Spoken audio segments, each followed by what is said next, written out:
സ്വന്തം മോളുടെ കല്യാണം മുടങ്ങിയതുപോലെ എനിക്കിപ്പോ തോന്നുന്നു. ഒറ്റ ചോദ്യം എനിക്കുള്ളൂ,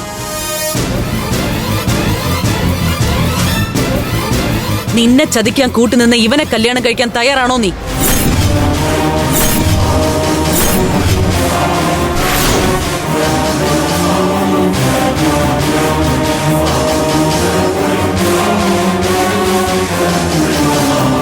വേണ്ട, എനിക്കിനി കല്യാണം വേണ്ട.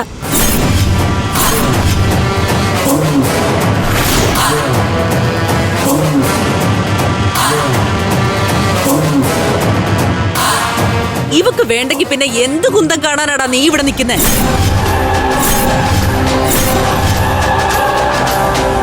ഇറങ്ങി പോടാ, കാശിന് കൊള്ളാത്തവനെ.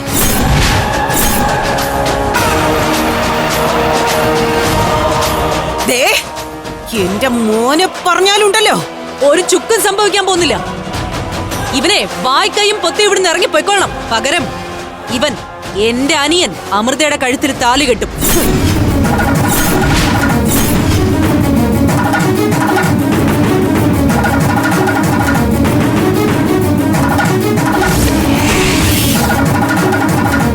എന്റെ ശവത്തി ചവിട്ടിട്ടെ നിന്റെ അനിയനെ കൊണ്ട് ഇവിടെ കെട്ടിക്കൂ.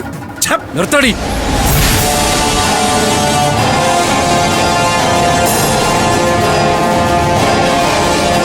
ഇറങ്ങി പൊക്കോണേ ഇവിടുന്ന്, ഇല്ലെങ്കിൽ നീ ഇപ്പൊ എന്റെ കൈ കൊണ്ടേ ശവമാവും.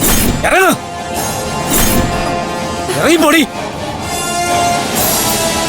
ഇറങ്ങിപ്പോടി. ഓമേ ഇറങ്ങിപ്പോടി. കണ്ടുപോരുതൂടെ. കലാപതി, നിന്റെ ആഗ്രഹം സാധിക്കാൻ പോകുന്നില്ല. നിന്റെ അനിയനെ കൊണ്ട് എന്റെ കുഞ്ഞിന്റെ കഴുത്തിൽ തലയിട്ടിക്കാൻ സമ്മതിക്കത്തില്ല. തന്റെ സമ്മതം ആർക്ക് വേണോടോ സഹദേവ? ഞാനും എന്റെ മോളും എന്റെ അനിയനും കൂടെ അങ്ങ് തീരുമാനിക്കും.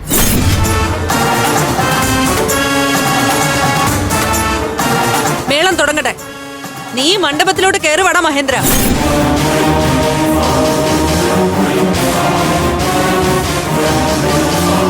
എന്തിന്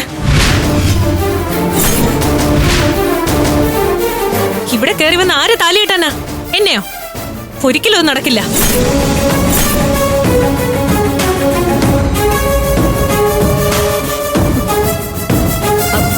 മോളെ, ഇവൻ നിന്നെ പൊന്നുപോലെ നോക്കും.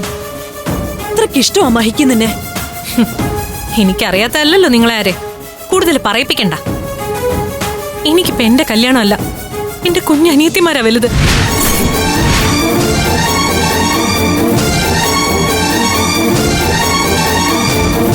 അതിനെന്താ മോളെ, ഞാൻ പറഞ്ഞില്ലേ അനിയത്തിമാരെ ഞാൻ കൊണ്ടുതരും.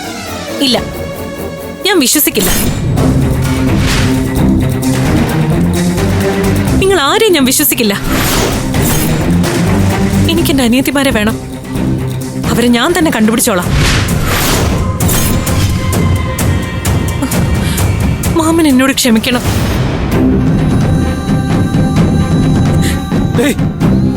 അമൃതമോളെ, അമൃതമോളെ.